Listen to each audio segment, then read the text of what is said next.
Hey, what's up guys? Welcome back to Everlasting Summer. I think I read this, so let's move on.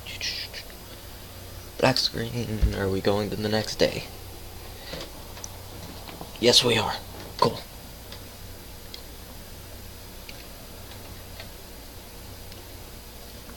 We ran with the last of our strength, like those who run for their precious lives. Like a doomed person, knowing that there is no hope to save his life, will still fight the inevitable of his own fate. I barely managed to close the heavy metal door behind me. I have no idea how deep this bomb shelter is, or if it's able to withstand a nuclear blast, but we have no other place to hide. She gripped my hand tight. Don't be afraid. Bits of the ceiling were falling, and the walls were shaking. I was prepared for the worst. But death is the kind of thing that you can't ever be prepared for. But suddenly, complete silence fell. It rang even louder than the explosions. Maybe it's time to say goodbye. She was whimpering. I wanted to comfort her somehow, but realized that there was nothing I could do. Yes. You know God damn! A horrible bang almost split my eardrums. Seems that I'm under a piece of collapsed ceiling, but I don't feel any pain. All I want is to not let her go. What the fuck was that? I woke up in a cold sweat, short of breath and gasping for air. It took me some time to come to my senses. It was a dream. It was just a dream. My questioning mind, however, refused to believe it. But who was that girl with me here? There? Is that it? With me there. Yeah, that makes more sense. I don't want to let go of her hand so desperately. Sadly, I couldn't recall her at all. The clock was showing few minutes past 10. I slowly came to my senses as reality started to stake out its claim on my mind, and my stomach foully growled. All right, war is war, but lunch should be served in due time. It turned out that Olga wasn't here. She must have decided not to wake me up. Well, thanks. Go out to our camp leader for this. Thanks, good. After yesterday's adventures, I had to have a rest. Last night was remained a blurry memory, which I really didn't want to think about. It's not more important to find something to eat. And to wash myself. Exactly. Because a pioneer must always be clean and tidy. Though I would agree with this principle even if I wasn't a pioneer, and as a matter of fact, I'm not. On my way to the washstands, I met Electronic. He started to wave his hands and ran up to me. Good morning. Thank you for finding Shurik. Without him, I don't even... It's nothing. I was a bit embarrassed. No, really, don't be so shy. The country must be proud of its heroes. And what about Shurik? How did he look this morning? Is he alright? After yesterday's craziness, I thought such a question was completely valid. Yes, absolutely. The only thing is that he can't remember anything. Can't he? I wasn't surprised at all. He says that he went to an abandoned camp yesterday, and then woke up in his bed in the morning. I mean, he remembers nothing between those two events. I see. And then? You missed breakfast, right? Come to our club. We'll feed you. I have something special. Electronic smiled in a conspiratorial way. Thanks. I'll come. Probably. I had to wash myself first anyway. We'll be waiting. He waved at me and left to carry out his own business. I don't actually mind Electronic. He seems like a cool enough guy. There was nobody near the washstands. The water turned out surprisingly warm today. It's been warmed up, I guess. Having my face washed, I realized that it wouldn't be easy to wash the rest of my body here. Maybe I should go to the showers. But since there is nobody here, I turned the tap in such a way so water streamed parallel to the ground and started to take off my clothes. And what if somebody sees me? Well, I'll rinse and dry myself quickly and put on my clothes. The water, which seemed warm on my hands and face, felt bone-chillingly cold on my body. The whole washing process took longer than 10 seconds, and I started to wipe myself quickly afterwards. But I didn't manage to finish anyway. There were voices coming in from the directions of the footpath. The only solution came to me in a split second. I grabbed my clothes and dashed into the bushes. A moment later, Alyssa and Ulyana appeared near the washstands. You could have done it by yourself. Why do you bring me here? Is it a big deal for you? Fine, let me. I peered at them and noticed they were both covered in red paint. What a surprise. Wonder how they managed that. Alyssa opened the valve and started to rub Ulyana's back. Take off your bra. What if somebody sees us? What? Is there anything to see? She grinned. Okay, just be quick. It was true that there wasn't much to look at. But even so, I stared at the girls narrowly. It was a pity that they were standing with their backs to me. A minute later, Alyssa managed to wash off all the paint. I'm done. Thanks. You're welcome. Alyssa replied lazily. Listen, let me try on yours. She pointed at Alyssa's bra. It won't fit you for sure. Well, I'd like to try anyway. But out here? There's nobody here, right? Ulyana looked my way and smiled archly. Oh, Ulyana. You catty girl.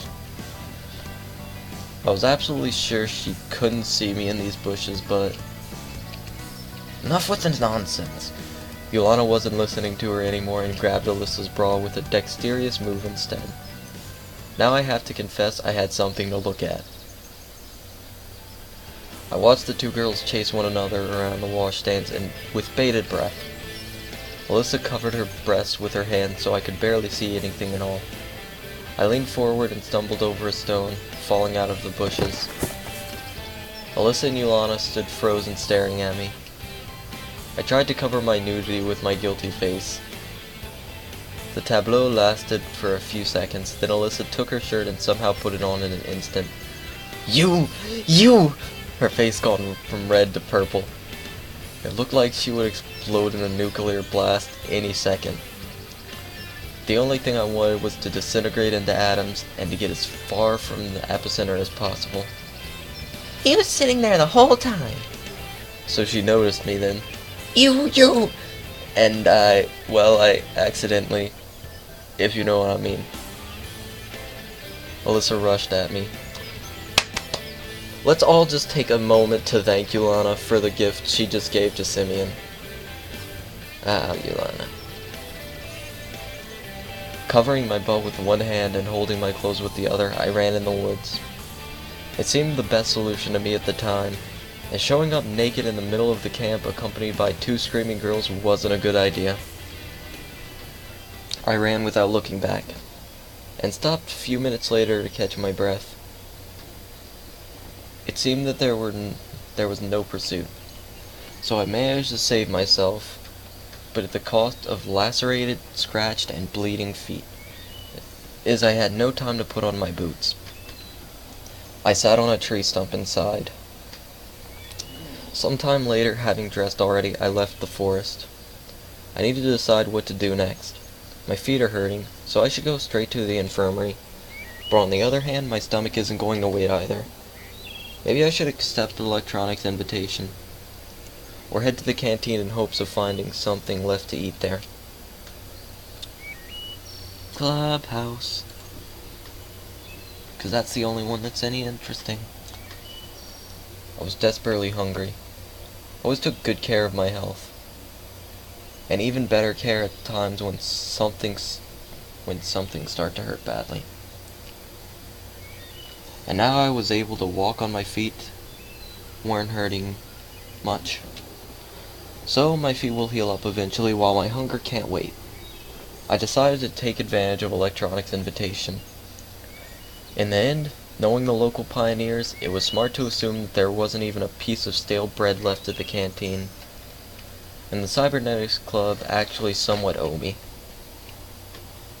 With such thoughts, I approached the club's buildings, and heard screams coming from it. I tried to listen closely, but couldn't figure out anything. Give it back! No, I won't. Ulyana was running around the room with a coil of wire in her hands, chased by Sheriff. Guys, I'm sorry to interrupt you, but Give it back! they didn't even give me a bit of attention. No, I won't. Sheriff, completely caught up in the chase, slipped past me, almost knocking me down. Hey! Ulyana was running in circles around the club room, laughing cheerfully. Wonder what she needs the wire for. Meanwhile, the head of the Cybernetics Club was looking fine even after yesterday's madness. One could even say he was looking fresh. But this probably wouldn't help him to catch Ulyana. She was smaller, more agile, and faster after all. She could easily drive him to exhaustion. Hey! Ulyana ran up to me and hid behind my back. Shurick in his turn left the club, slamming the door on his way out. He was offended, it seems. Hey, what's wrong with you? You won't catch me. She looked at Electron, who was silently observing all this silly running, and stuck out her tongue at him. Semyon, take that wire away from her. And why do you need it in the first place? You don't have enough wire or something? He was trying to catch Ulyana, who was hiding behind me. He moved to the right while she moved to the left. He moved to the left and she moved to the right. In the end, I got tired of this and grabbed the wire from Ulyana with one dexterous move. Give it back to me. Give it back. She shouted resentfully. No, I won't. Stop horsing around. I held the wire above my head so Ulyana with her height couldn't possibly get it. Thank you. Okay, fine. She snorted and turned away from me. Why do you need it in the first place? That's none of your business. Ulyana looked at me slyly. Do you want me to tell everybody that you... I shut her mouth with my hand and dragged her along the exit. Okay, we need to go. I told Electronic while giggling stupidly. And what did you come for? Once outside, I let the kicking Ulyana free. Hear me out. You realize that it was an accident. Even more so, it was caused by you.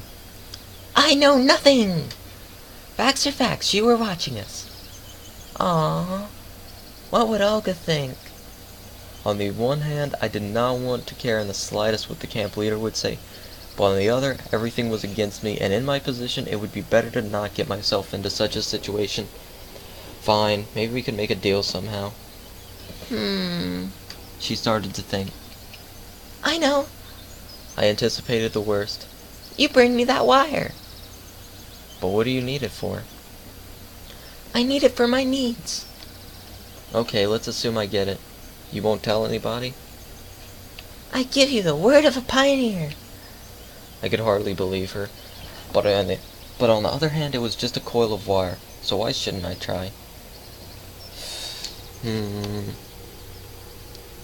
She will be not given the wire. No.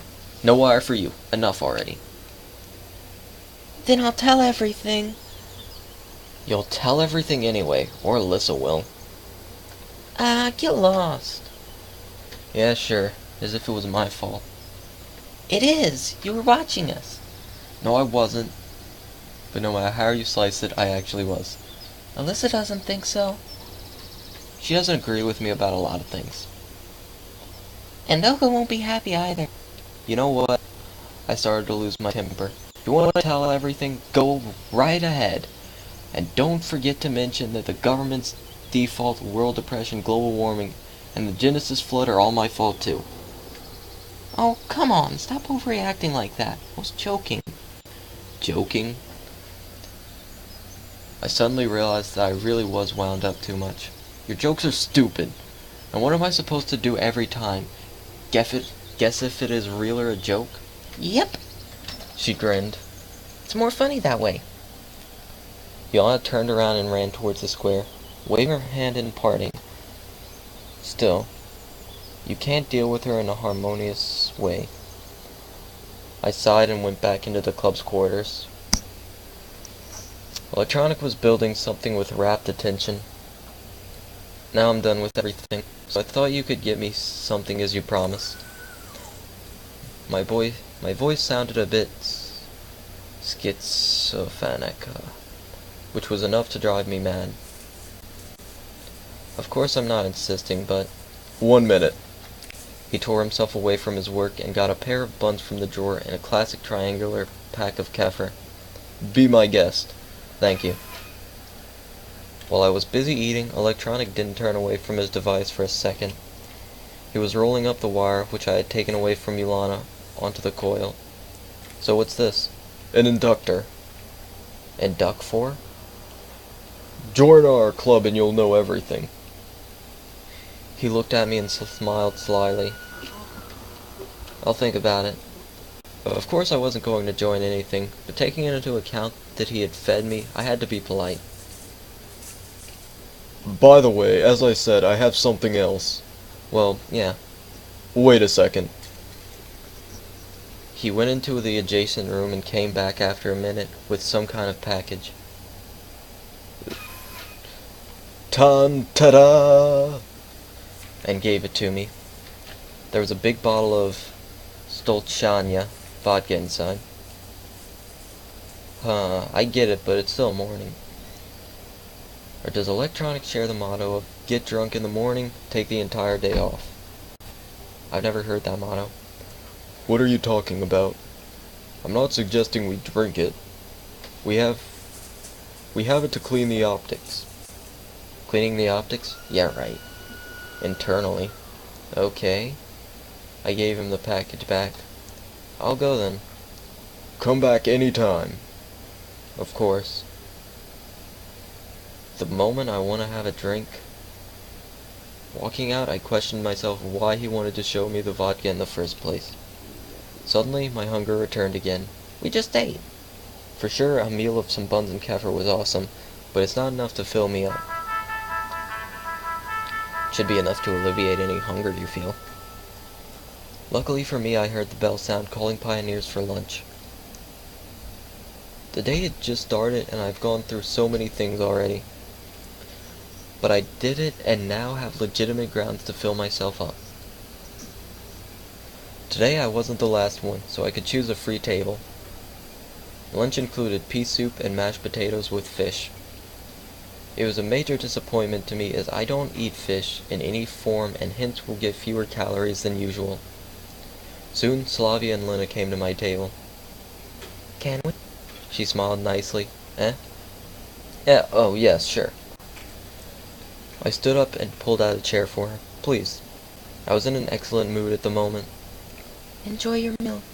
Saying that, Lena began staring at me and continued for some time, but then, after realizing how odd she looked, switched to her plate. You too. Do you have any plans for today, Semyon? Nope. I gave her an honest answer, and indeed I had no plans. Except for searching for answers, but that was more like a global goal. Do you want to take a boat ride to the island with us? The island. Well, I think I've seen it from the pier. For what? Olga asked us to gather some strawberries. There are a lot of strawberries there, and they're so delicious. I could imagine the taste without even eating it, just by looking at Slavia's face. Strawberries. And what are those for?